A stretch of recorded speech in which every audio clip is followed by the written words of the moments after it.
Është një finale që nuk e di, nuk shoh favorit njërin më shumë se tjetrën.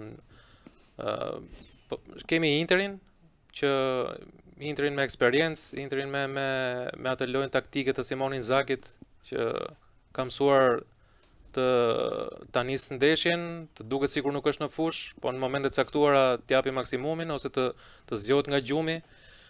Edhe në fund marri rezultatin, siç ndodhi pak a shumë me Barcelonën. Me Bayernin. Me gola. Me gola. Aq më tepër me gola. Aq më tepër me gola. 0-0.5 apo 0-1 ka fitu. Me shumë fitore gola. Të ngushta, po. Paris Saint-Germain kemi përsëritur, nuk ka super yje, po yje ka. Yje ka paguar sa frëngu pulën. Ka paguar për gjithë lojtarët që janë. Kvaratskhelia është, po themi lojtari. Po jo, ka paguar 45 vjet si para 45 vitesh. Okej, Marquinhos, themi. Një projekt që filloi me Cavani. Vitinho, themi, para 45 vitesh, 50-60 milion nga Benfica. Po, normal. Shumë lek. Janë yje në rritje.